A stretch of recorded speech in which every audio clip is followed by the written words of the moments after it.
hand up here to get it. Every time flight instructor Lorraine McGilvery gets in the cockpit, she remembers even the pilots of the biggest jets in the sky started small. They weren't born A380 captains. They started in these sort of aircraft at your little country airfield. Bristol 2345, SAR delivery, cleared at 3 miles of west SAR, not above 1,500. Confirming 2 POB, cleared 3 nautical miles of west SAR, not above 1,500, 2345. She's been a flight instructor for 15 years and says the student pilots she teaches need one quality above all else. They've got to want to be an instructor, Norman. That's really important. You know, that you've got to have somewhat of a passion about it. 20-year-old Luke Smith wanted to be a flight instructor. Investigators are looking into the cause of a plane crash in Gippsland last night that claimed 3 lives. In November 2024, Luke, his 16-year-old brother Benny, and their 15-year-old cousin Dusty Daly were killed when the light aircraft Luke was piloting stalled and crashed northwest of Sale in Victoria. Lorraine had corresponded with Luke, and 2 days before the crash, along with Benny and Dusty, he had come to her flight school to have his plane weighed. It had only been purchased a week and a half before. These are 3 beautiful young men. I met them. They stood here in my hangar. You know, they're just like my grandsons. I'm teaching one of my grandsons to fly. We don't want it to be them. We don't want it to be anybody, Norman.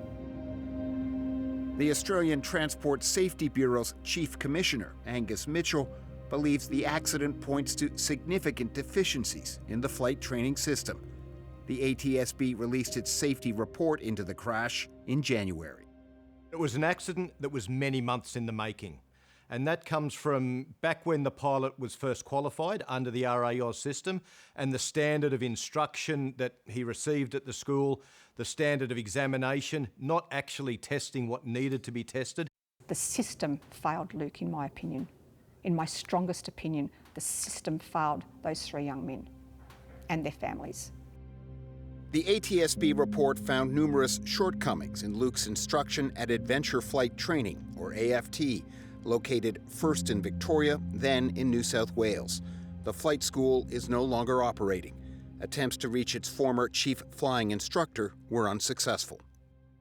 To qualify as a flight instructor, candidates must pass an online exam administered by a flight school on behalf of Recreational Aviation Australia. In January 2024, Luke Smith sat that exam with his flight school, Adventure Flight Training. The flight school's online exam was multiple choice, and A was the pre-programmed default correct answer to all of the questions.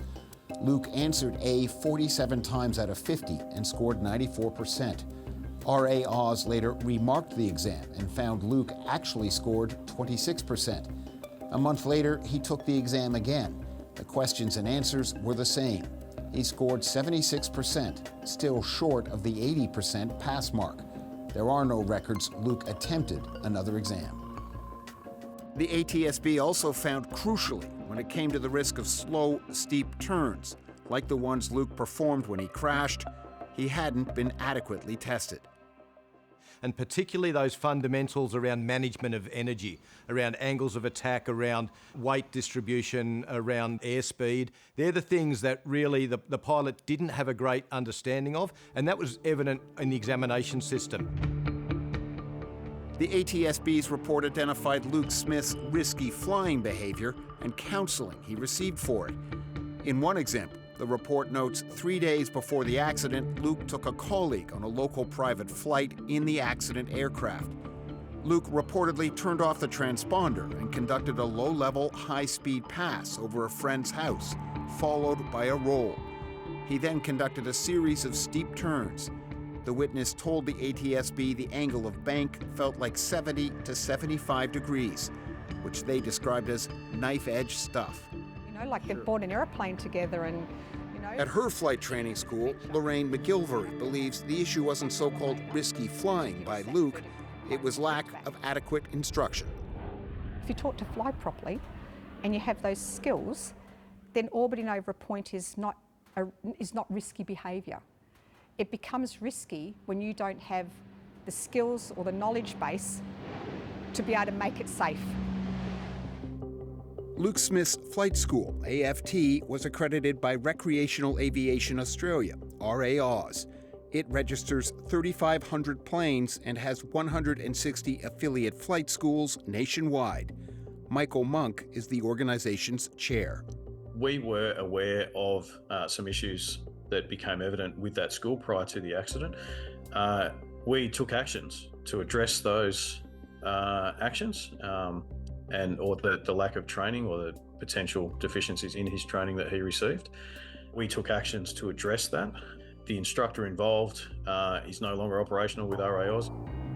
Monk says RAAUS is in the process of improving the way online exams are administered, so RAAUS controls the online exam as opposed to the flight school.